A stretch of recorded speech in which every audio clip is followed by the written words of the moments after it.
Good morning. Good morning, ma'am. Good Good morning, morning, ma'am. ma'am.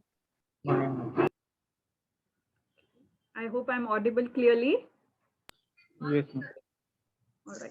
Yes, ma'am. We will continue our discussion on cloud services. Okay. Or whatever are the three different cloud service models that we are going to learn today. Yesterday, we just had a look at the concept of cloud computing and intranet. I was telling you that it need not always be key we access the cloud services over a public network. We can also access them over a private network, or organizational level network. The cloud, a set of servers could be there, or data center could be there, via which the data is made available, or maybe the services are made available to the client machines. Okay. So we had a look briefly at what is meant by intranet at cloud computing. Then I also told you yesterday who are the major initial players in the cloud computing market. Amazon is one. One more we learned yesterday was Microsoft. And then I told you what is meant by the term service, particularly in cloud computing. What is the meaning of the word services? The ability to make use of reusable components across a vendor's network is called as a service. And we get a lot of advantages when we are using cloud services.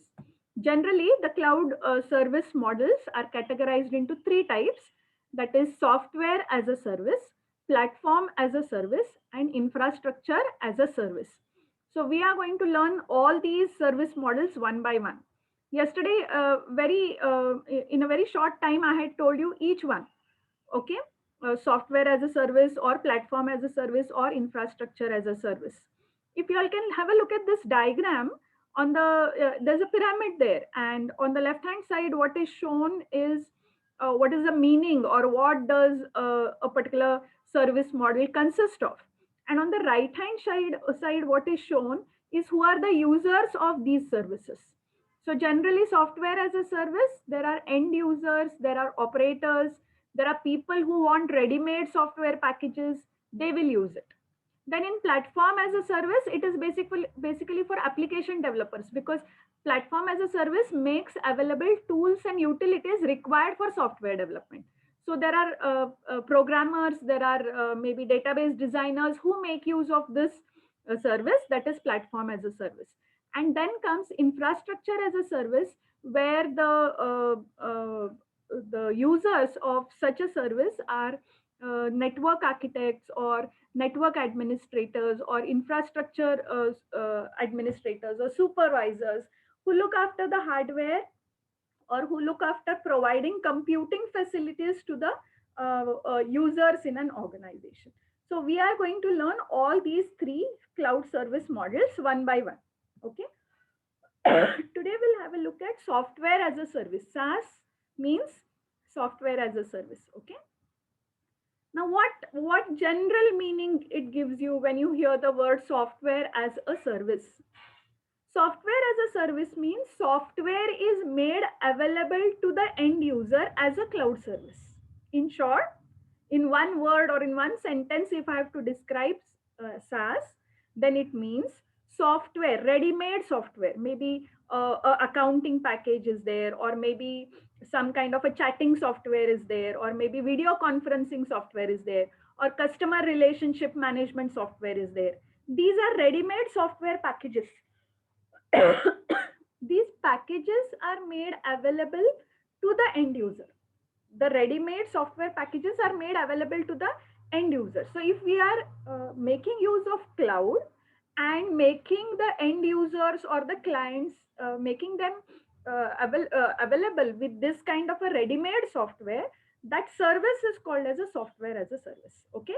So if you all can have a look at the points that I have tried to enumerate on the slide.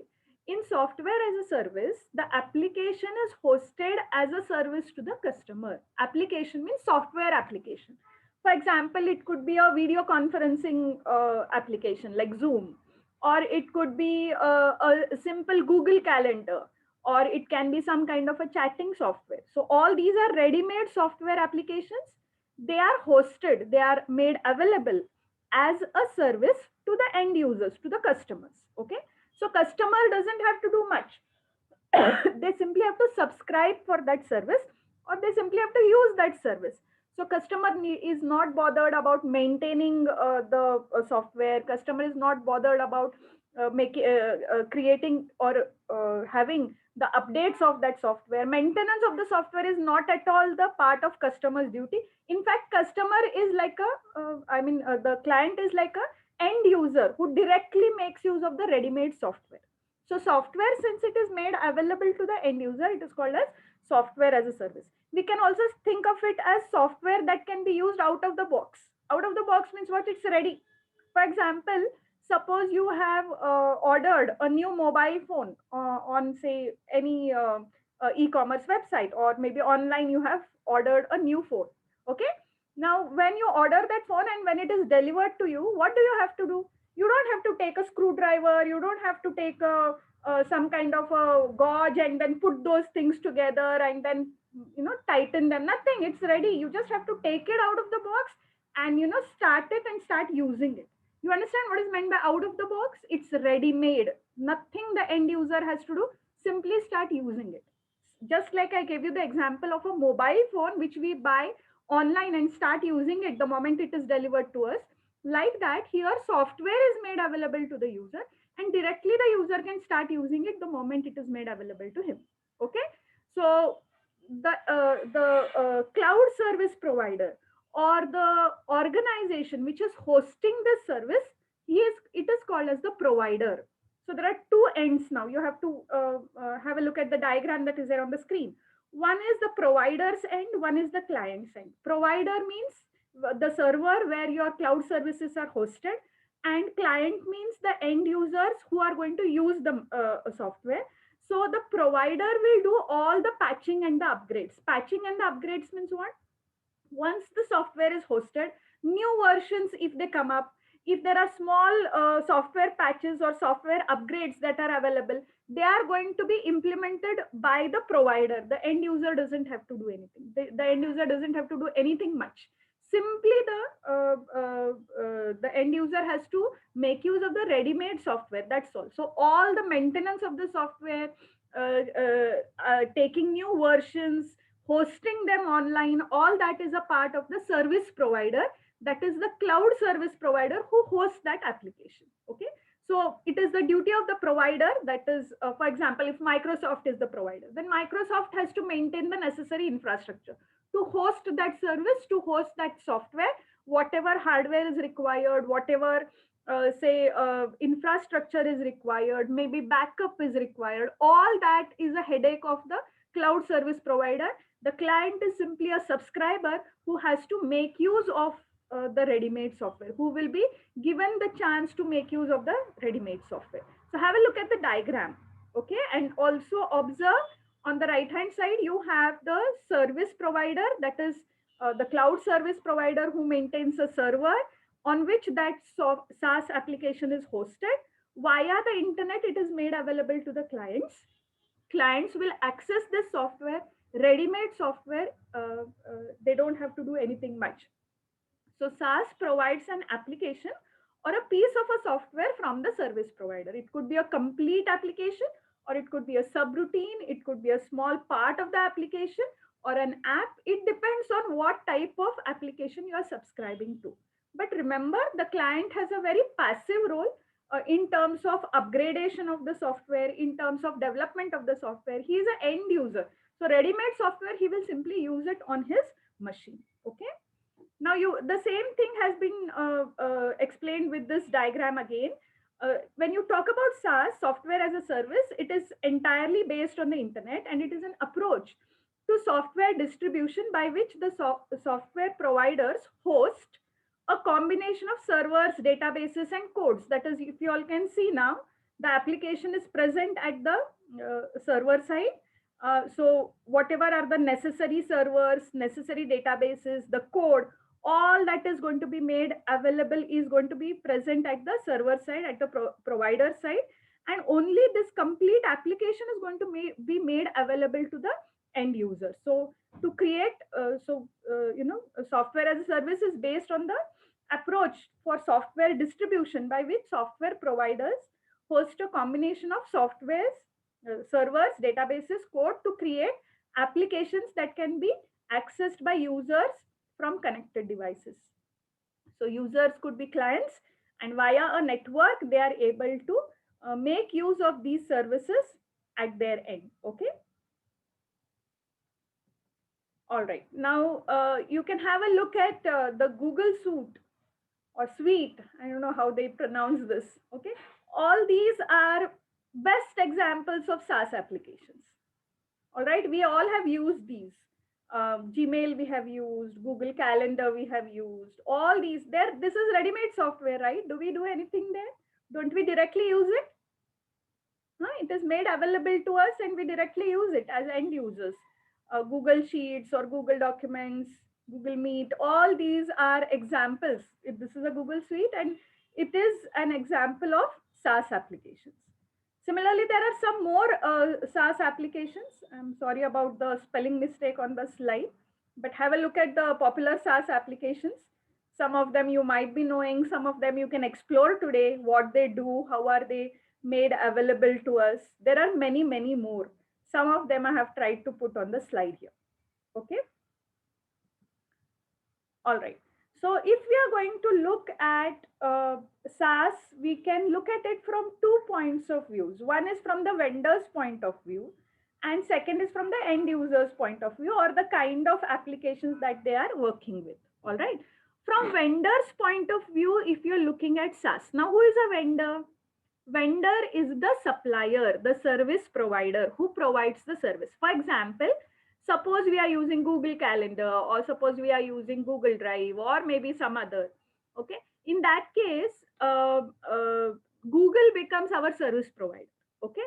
So from Google's point of view, from the vendor's point of view, the best thing that he gets with SaaS is that it provides stronger protection for their intellectual property. What do you mean by intellectual property? Suppose they have developed an application, they have developed a software or maybe a subroutine. It is their intellectual property. Out of their intelligence, out of their workforce, they have come up with that software. So it is their property. All right. Just like suppose I write a book tomorrow and I decide to publish it. That book is my intellectual property. Out of my understanding, out of my intellect, I have created that product. So it becomes my intellectual property. So the best thing about SaaS is the vendor keeps all the code and everything with himself. He just makes it available to the end user. So there's a strong protection for his own code that he has written, for his own software that he has written. It is the software is not going to be the end user will be able to use the software, the code or the programming part of it, that we are not going to make it available to the end user. So it can act as a continuous source of income. Tomorrow you also can think of it. You can develop some software, host it on the cloud. For years together, you can earn from it. Because once you have made it available on the cloud, lot of end users can be there who will be using it. Every now and then they subscribe for it, maybe they pay for it, and then it becomes a source of income for you. Like that, for the vendor, it is a continuous source of income. Just like, suppose you have written a book or you have made a movie, a Hindi movie. Okay. So for every time the editor decides to come up with the new prints or reprints, he has to give royalty to the writer. You know, understand what is meant by royalty for the intellectual property that is that book. Since he has to publish it and he will earn from that book, he has to give some amount of it to the author. Like that, every time a new edition comes, the author still keeps on getting royalty. It's a continuous source of income for him. Like that, this is also true in case of SaaS. The software is developed by a firm, by an organization. It is made available to the end user. So every time new editions come, newer subscribers come, they are going to subscribe to that service. Definitely you're going to earn from it. So have a look at different types of application that work on SaaS model. There are a lot of applications used in CRM. CRM means customer relationship management. Now, what do you mean by customer relationship management? Suppose you have a big firm and you are getting feedback from the customer regarding that product. Then, or maybe you are supplying some of your products to the customer. Then all the data that is being handled between the customer and the supplier, that can be automated and stored. Such a software which takes care of this is called as a customer relationship management software. So there are a lot of CRM software which work on the SaaS model. There are a number of video conferencing software available which work on the SaaS model. Similarly, IT service management, a number of accounting packages like Tally, you've heard, no? Like that, many accounting packages are there which are working on the SaaS model. Web analytics model are there. Web content management software are there. All these are, proprietary software that are developed by a firm and that are made available to the end user via a cloud. So such a kind of service would be based on the software as a service model. Okay. Now, there are a lot of advantages that we get with SaaS. Very easily you can make it up. From the end user's point of view, if you're thinking of SaaS, like for example, suppose I'm using a software, many times I most of the times I might get it as a free of cost. Maybe sometimes as trial version, sometimes over a period of time. For example, right now we are using Zoom. Every day I can use Zoom for 40 minutes without a session of 40 minutes without paying for it. So most of the times it is free. Or maybe if I want to use it for a longer period, maybe I have to subscribe for it for a small fee. So from the end user's point of view, the cost is very less. Now, how is the cost less? Because the end user doesn't have to invest money to buy the software. He simply has to hire the services, lease the services for a limited period of time. For example, imagine I have a small company, a small startup, and I want to make use of some accounting package in that startup to maintain the employees' salary and all that. I want an accounting package. And today, if I decide to buy an accounting package, maybe I have to spend in lakhs. But suppose I decide to go for a SaaS-based application which is already ready-made, I can, to certain extent, make use of it at a very small fee. So, in terms of cost, you don't have to buy the software outright. You simply have to hire the services, so the cost is less. Moreover, most users nowadays are familiar with World Wide Web. We all use internet. And all these SaaS applications are based on World Wide Web. That is www protocols that are there. That are most of your software work with it. So that is again a benefit for the end user. He doesn't have to do much. If he has got a browser, if he has got the necessary applications to access the internet, his task is done. Third benefit is with SaaS, even if ready-made software is there, to certain extent, most of the cloud service providers also provide customization. Customization means to make certain changes in the software and make it available to you. It may not be customized to the extent that you expect. In that case, you have to buy a ready-made, you have to buy a new software, a customized software and implement it. But generally, if you're looking at small organizations, and if you're, for example, if you're thinking about an accounting package, accounting, how it is maintained in most organizations is same. So with little customization, most people can start using it. So that much customizing, you understand what is meant by customization? Changing the software according to the needs of the user. So for Gokte College of Commerce, a small customization could be required. For some other, say, medical shop, some customization could be required, and so on. So that much they will do and give, and that's why SaaS applications are quite popular. Then third is better marketing. Now, better marketing is from the vendor's point of view. How vendor's point of view? If he develops a software and he hosts it on the cloud, he is able to reach a larger market because cloud is internet based. So there are millions of internet users are there. They all make use of World Wide Web. So they can very well, it becomes open on the World Wide Web, and very well many users you can get. Easily you can market your software if you decide to host it on the cloud. Okay. So from vendor's point of view, instead of going to each and every potential user and then selling your software, hosting it on the cloud can be an advantage. Then SSL. SSL stands for Secure Socket Layer. Most of the SaaS applications that are there, they are quite secure. Now, security is important, because you are going to access it via internet. So when you're accessing via internet, your data or the application that is made available to you is on a public network. So security of data is important. Most SaaS applications are based on SSL, that is secure socket layer. It's a protocol that ensures reliability and security of your data when it is being sent and received on the internet. So since SaaS applications are SSL compliant, most of them are very secure. But even if I have said that there are a lot of benefits of SaaS, there could be a few disadvantages or drawbacks or obstacles in SaaS implementation. What are they?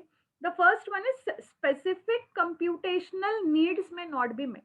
Now, just now I told you, ready-made software is going to be available. Some customization also they can do and make it available to you.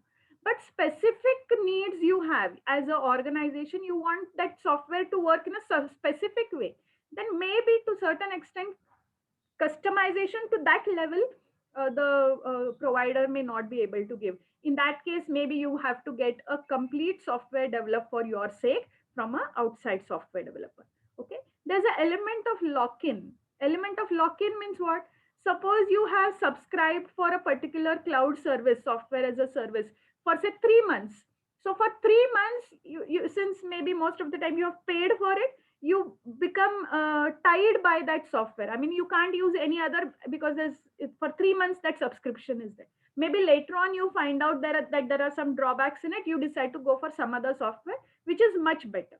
But till those 3 months, either you lose your money or you get locked in because you're tied up because you have subscribed for that service.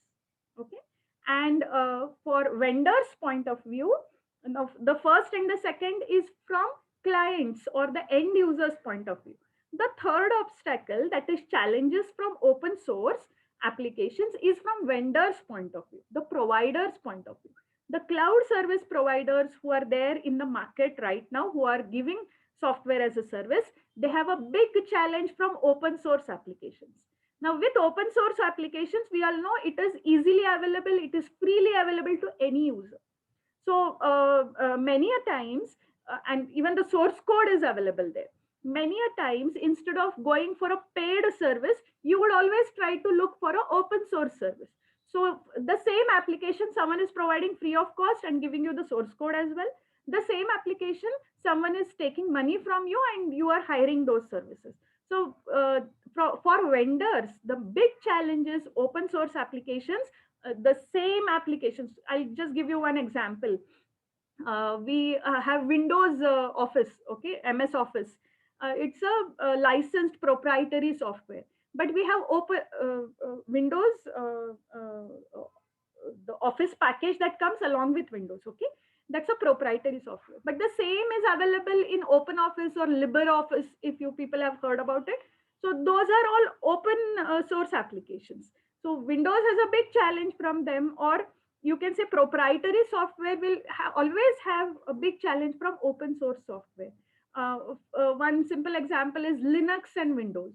Windows is again a proprietary operating system. Linux is an open source. So a lot of people might go for Linux-based applications because it's an open source. So from vendors' point of view, open source applications and managing them and still remaining in the market, in a competitive market, is quite a big challenge. Okay. Now have a look at this diagram, or rather this slide, and try to understand the difference between SaaS software and the traditional software. All of you, I think it's very clearly seen there on the screen. If you all can see, SaaS software, you have to subscribe for it. So it is subscription based, means you may have to pay a small amount in order to access it. Traditional software, yes, you may have to pay it, but it is one-time fee. So difference between subscription and one-time free is that traditional software you buy once and you install it. Whereas subscription means every time the subscription expires, you will have to once again subscribe for it. Just like your mobile phone, you have taken 3 months subscription of Airtel. At the end of 3 months, you have to recharge it. Just like that. Okay, SaaS, the advantage that we can have is it can work on multiple devices. Once you have subscribed for it, you can use it on multiple devices with a single login. Whereas, and you can always get an updated version immediately, as and when the service provider hosts it on the server, immediately you can get an updated version on the client. But with the traditional software, it's a single device software, generally licensed for a single user. So every time a new version comes, you will have to download it or once again install it on your machine. So I think looking at this diagram, it's quite clear the difference what we have when we subscribe for a SaaS application and when we buy a traditional software. Traditional software means any software which we have bought and installed. SaaS means we have subscribed for it and using it at our end. Okay. All right. Now I have told you quite a few important points about SaaS. Have a look at all the slides and see if you have followed them. Not difficult, just you have to understand the concept. That's all. We had a look at what is SaaS and what are its features. Okay. Then I have given you some examples of SaaS.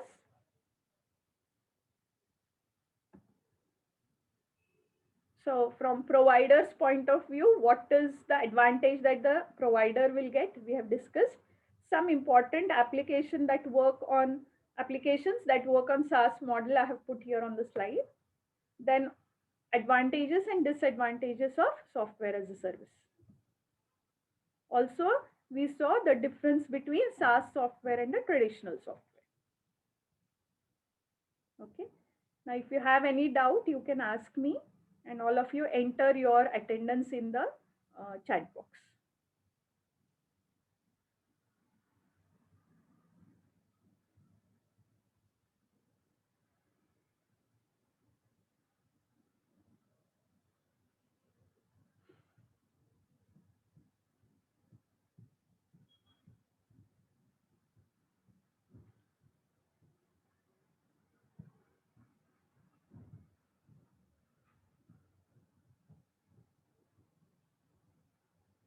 Okay.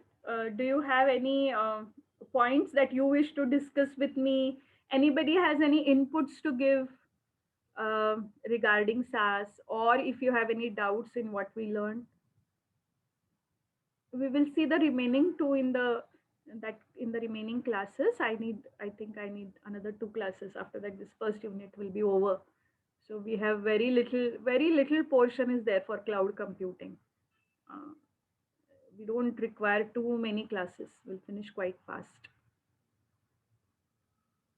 Or if you want to, if you want to put a question in the chat box also you can put, but preferably you unmute yourself and ask me. Everybody's clear with what we learned today? Yes, ma'am. Yes, ma'am. Okay. Yes, ma'am. So shall we stop here? We'll continue with PaaS in the next class. Okay. Do you have any doubts about project? You want to ask me something? Krupa is there in this class, no? Yes, ma'am. Yeah, Krupa, I had spoken to sir regarding the students who are under Priya madam. What he has said is whosoever is their is the partner's guide will be your guide. Yes, ma'am. I figured it out. I had asked even Venu sir about it. He told? So he answered, yes, ma'am. It's Okay. clear now. So you have conveyed it to others also? Yes, ma'am. I have conveyed. Okay. In both the classes. Yeah. And by chance, after this also certain students remain or they don't get any guide, then you make it a point to send a mail to bca@gccbgm.org, our official mail account. Yes, So ma'am. that Actually, Vaishali ma'am also had Vaishali ma'am had also taken few names of students who are not doing in pairs, so that they're solo and were under the new faculty, that is Priya ma'am. So what to do about them? So I made a list and I have passed it on to Sanjana. She was supposed to send it to Vaishali ma'am. Okay. So yet we have not got any call. Like have an idea, right? Either they have to meet the existing faculty, whosoever is their partner's guide, or they have to get in touch with sir and then sir will allocate. Okay, ma'am. Okay. Once again, I'll convey it to them. Yeah. Now, those who are under my guidance in this class or even in other class, please make it a point to convey it to them. that you people have to start your project by making a project plan. Okay, so you make a plan about how you're starting. Let us assume you're starting on 1st of say 15th of May. Okay, so from 15th to say last week of May, if you're doing analysis, then in June 1st week till 2nd week if you're doing design. So make a PERT chart or a Gantt chart. Try to Google a little, try to find out from your old friends, your seniors, if they have their soft copy of their project report. Make a project plan and start with analysis. Whatever is your topic, try to understand it well and try to come up with DFD of the existing system and the DFD of the proposed system.